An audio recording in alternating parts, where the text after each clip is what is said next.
Hey guys, in this clip it's a little bit different. I wanted to show you a little bit of stuff I did to the ramp. I installed a Cap Industries fire extinguisher mounting bracket, well actually two of them.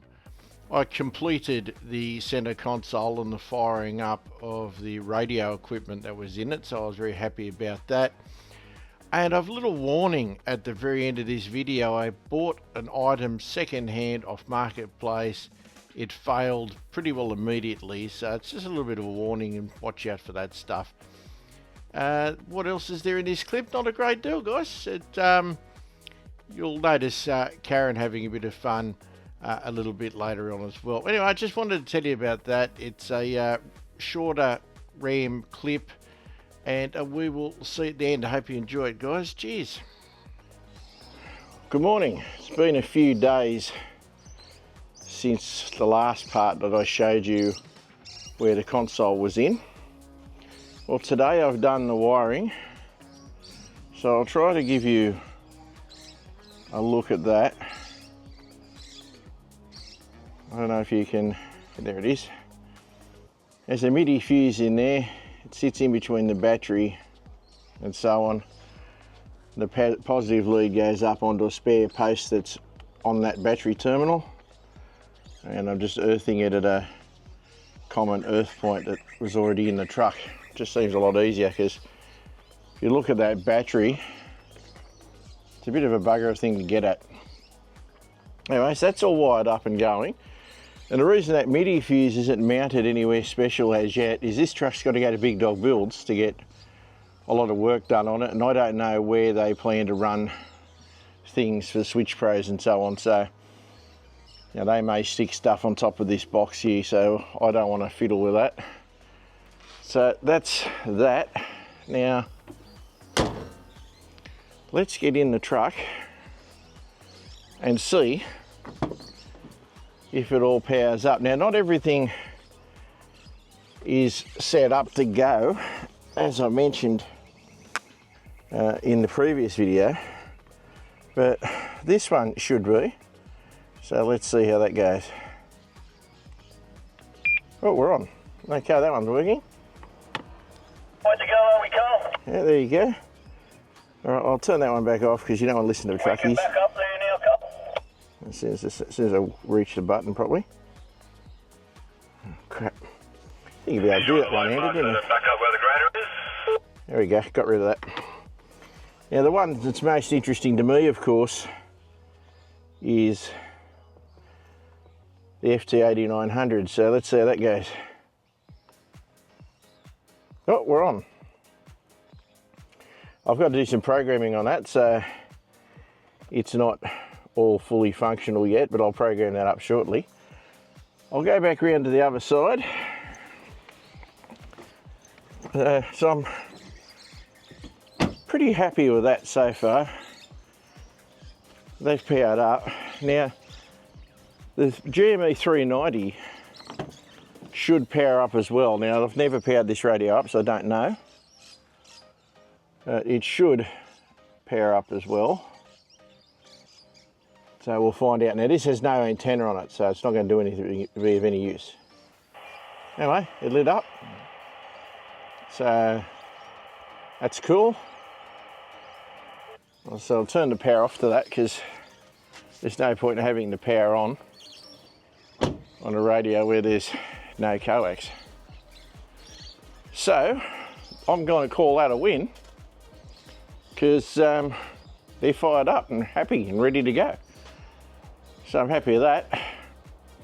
Not sure what else is going to happen in this video. This is the first part of this next clip, so we'll see how we go as we go along. But there's not a lot I can do at home now until it heads off to Big Dog Build. So a bit of tinkering with the console, but really not much. So all right, that'll do me for now. See you in a while.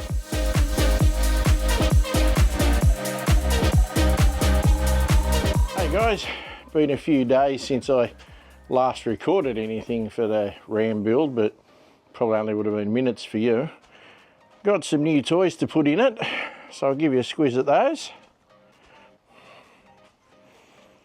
So down from my messy shed,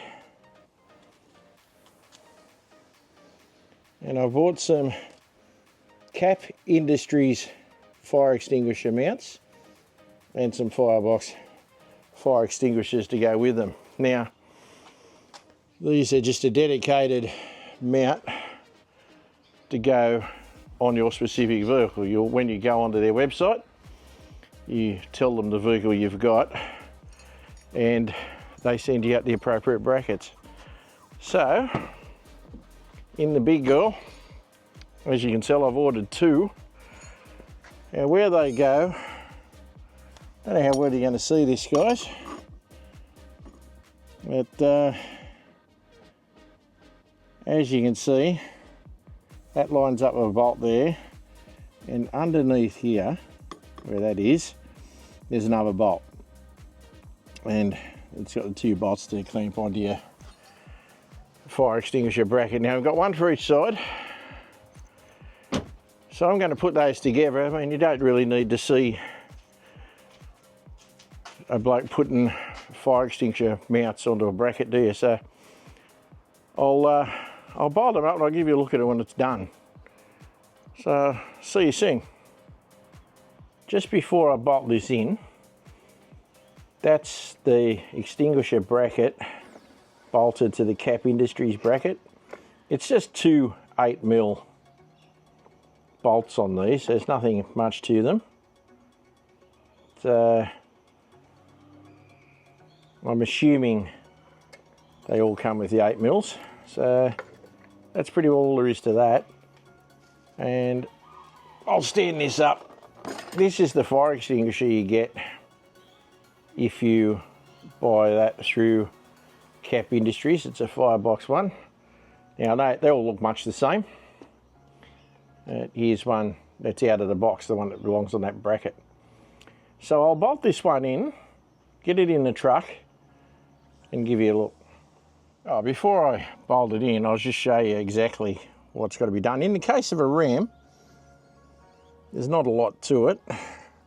This panel at the side here just literally pops forward and out. That exposes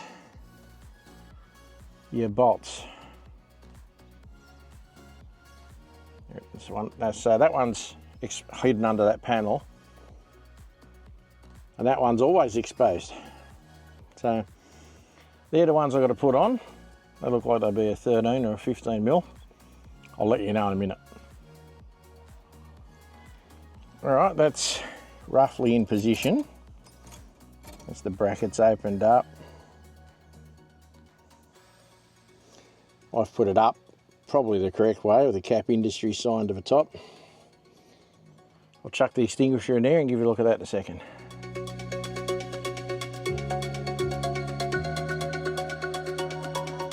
All right, well, the bracket itself, no argument, it's a straightforward fit. But this little plastic tab here, that you can see down there, I'll just get this camera down for you, that pushes on the edge of that, so I've had to just trim that down. Now that may bother some people. It's not really bothering me because I want the fire extinguishers and I want that to fit, and I want that plastic cap there. Now you take that plastic panel off, that's not a problem, and what you wind up with is you can see the underside of the seat. Now it's probably not a huge deal, but it's there, so I'd like to leave it there. Right? So not everybody, you don't have to modify it, but I've chosen to. Right, well that's mounted in position. As you can see, the plastic's back in place. The extinguisher's where it has to be. Karen will probably not like that, just thinking about it, but anyway, that's where it's going to be. So anyway, we'll do the driver's one. I'll show you at the end. All right guys, they're in. Both of the Cap Industries mounts and the Firebox extinguishers. So that's the passenger side.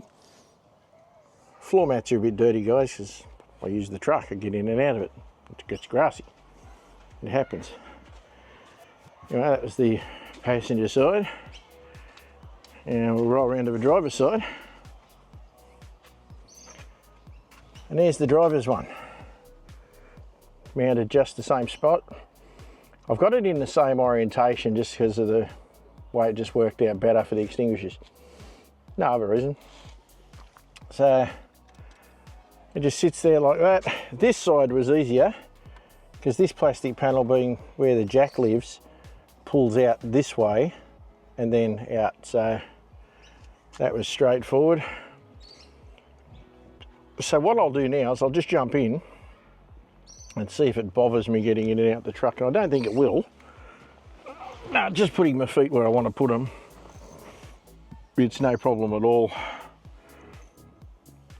So that's right in there, sort of down at my feet. And there's my feet, plenty of room between them. So that's okay. And looking from the driver's seat down to the passenger side, you can see it looks like it's got plenty of room there too. So I still think Karen's not going to like it, to be honest, but anyway, that's that. So that's the Cap Industries fire extinguisher mount.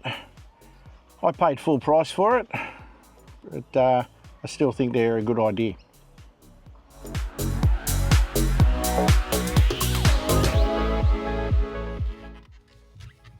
Hey guys, have you ever done steering wheel covers? Kaz is an expert at it. And guess what? She's got that one wrong. Hey? Oh well. Have another go, Kaz. Look at her go. I'm not an expert in it. She's an expert. X is in unknown quantity. Spurt is in drip under pressure. I can't even do it enough. There you go, you guys. You don't see this every day. It's a Kazza specialist modification. Just thought I'd do a very quick video on the dangers of buying things second-hand. It's a bit out of the ordinary for me, but I think it's worth talking about. Recently, my CFX50 that I've been running solidly for the last 12 years has decided it wants to be a freezer and nothing else, which is a bit useless. I could get it fixed, but I've got less than a week from the time it carked it to the time I'm on another trip. So decided to buy another fridge. So what I did is I bought this ARB fridge secondhand. Now it's been running here in the house for 2-3 days. I don't know if you can see the display. It says it's at 7 or 8 degrees. Now it's set to -6. It's just not cooling now. It was a second-hand fridge, so I took the risk on it. And obviously, it's not doing the job. When I pull drinks out of it, it's not cold enough. It just really isn't. It's just not getting down to temperature. It just seems to sit at 7 or 8 degrees. I've seen it at 6, but that's about it. So, because of that, I'm not buying a second-hand fridge on Marketplace ever again. So the poor man pays twice. So in this case, that's what I've done. So to replace that, I've just been down to Anaconda and I've purchased myself a brand new My Coolman. So that should work. It's got warranty and stuff, so it better work. So there you go. So just thought I'd tell you about that. Yeah, it's put me off buying anything on Marketplace, or certainly in the way of fridges. So, because the idea is I didn't want to have a nice new fridge because in 3 to 6 months I won't really need it, but I've got a few trips coming up in the next few months where I do need a fridge. The ram's not ready. Once the ram's ready, I'll have it upright in it and all that stuff, but it's not in that position yet. So I had to buy another fridge to replace the CFX50. Anyway, that's my story on beware of buying a second-hand fridge. Well, that's it, guys. Thanks very much for watching. I know this was a little bit of a strange video. I really do like the Cap Industries mounts, and I really do dislike people that want to rip you off when you buy second-hand stuff. But anyway, just wanted to share with you what I'm up to so far. All the best, guys. Cheers for now. Hope you enjoyed the clip. Do all the usual YouTubey things, and we will no doubt catch up with you on the next one, which of course will be a campground video again. All the best, guys. Take care. From Steve and Kaz at Mud Ducks Touring Australia, and I have no idea when the next Ram build one will be. Probably after it comes back from Big Dog Builds. See ya.